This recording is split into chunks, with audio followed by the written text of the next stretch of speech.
we want to let you in on a secret. You can innovate. A gym teacher needed a sport to play indoors during winter months. A blind teenager needed a system for reading.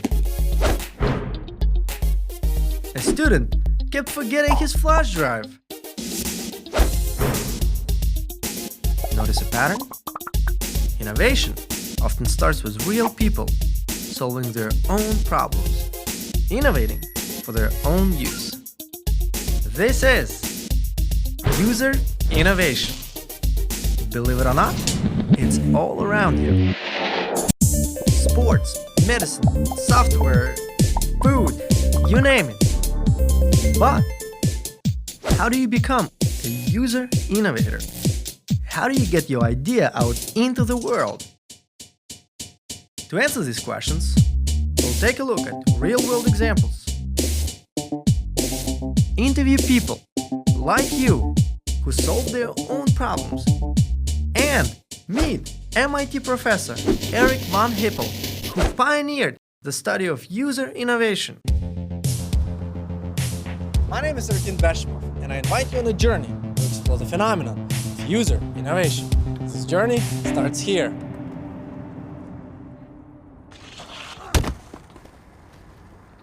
I'm fine.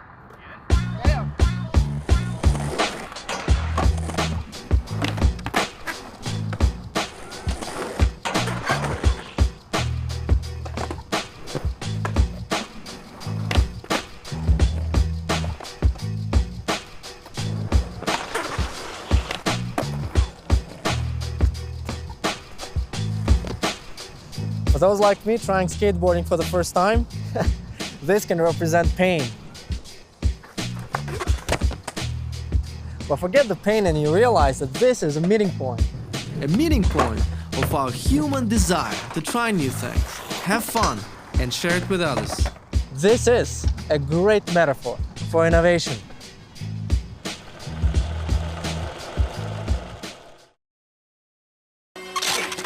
I'll get it back to you, all right?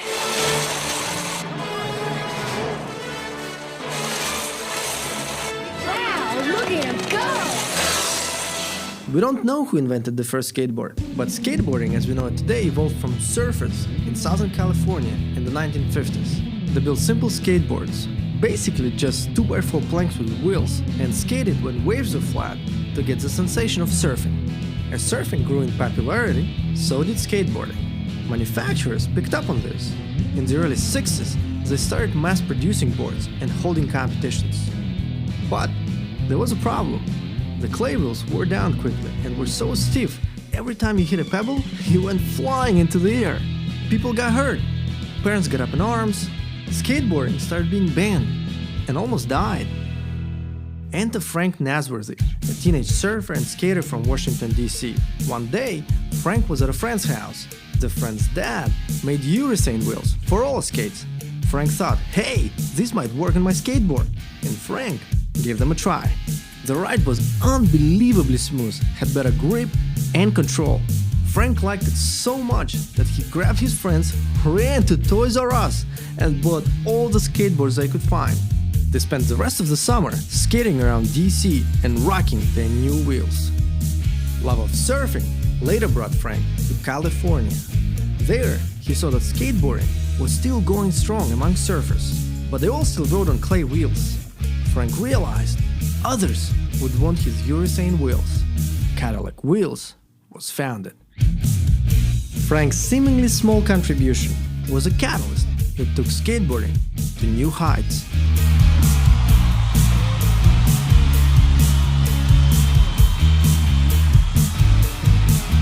And skateboarding never looked back. Today, it's a multi-billion-dollar industry with 11 million active skateboarders worldwide. Not bad. Let's continue our journey. I want you to meet MIT Professor Eric von Hippel. Eric's research has helped the world understand why people innovate and what makes innovation more accessible for everyone.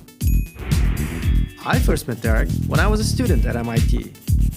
It was in his course that I first learned about user innovation. He had been observing user innovation since he was a teenager.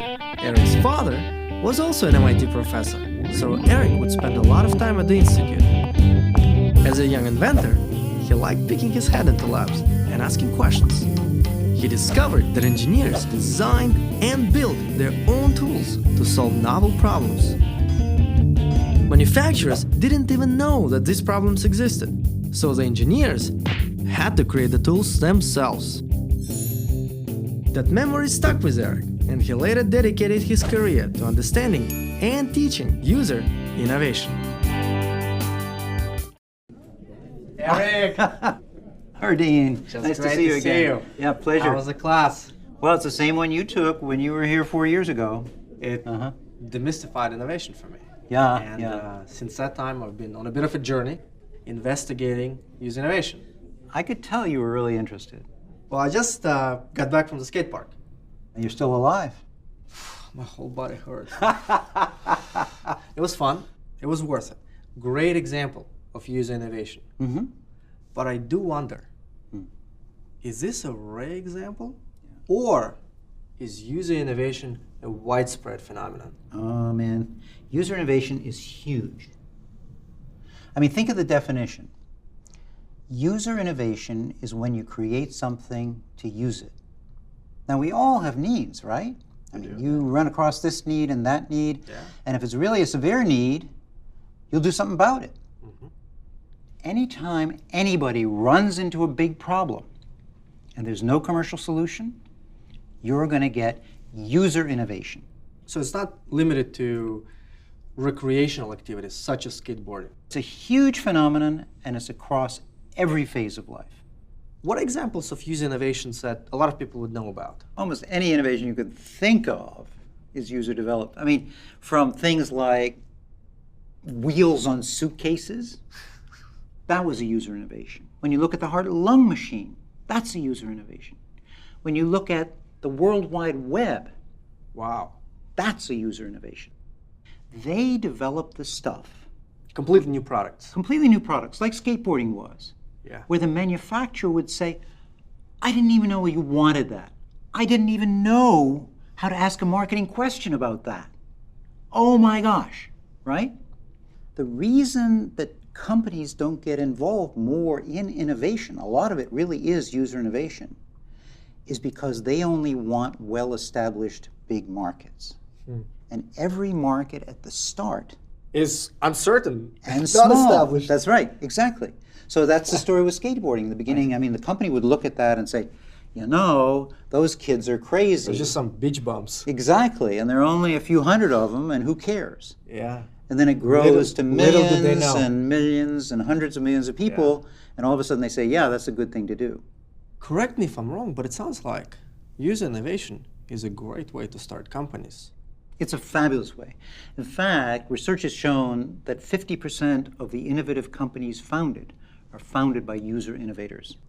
And when you think as a user innovator that you're just making something for yourself, you really misunderstand, because when we study the whole system, much of the commercial stuff in the world is developed by users like you, users who are professionals or amateurs in any category of activity. And it's fabulous if you and others can figure out how important this whole pattern is, then you can have opportunities to learn for yourself, innovate for yourself, and maybe start a company. This is cool. This is cool. Well, now I want to continue my journey and look at user innovation through the eyes of an innovator. That sounds fabulous. Well, great to see you. See you soon again. Good to see you. Today, we meet Emily Legasse and her friend and business partner, Fenway. Oh! Emily met Fenway while serving in the Peace Corps in the West African nation of Togo. Fenway was a happy and healthy puppy. But when Emily's service in the Peace Corps ended and the pair moved to the United States, something changed. Fenway started feeling sick. At first, Emily couldn't figure out what was wrong. But then she realized, in Togo, Fenway's diet was much different than it was in his new home. So Emily began cooking food for Fenway that he enjoyed. And Fedwell was born.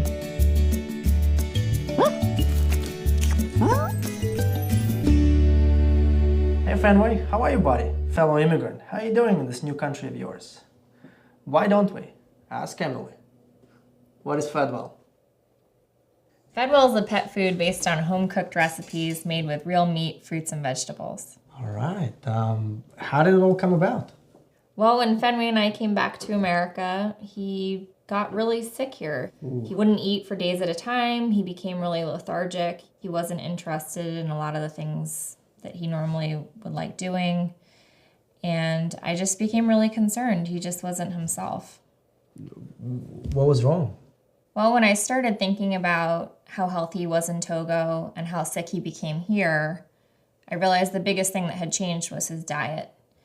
And when I compared what he was eating here, I noticed that the ingredient labels, more than half of the ingredients were synthetic and food that I wouldn't eat. I wouldn't even consider it real food. He wasn't getting nutrients from real food ingredients, and I think that was leading to him being sick.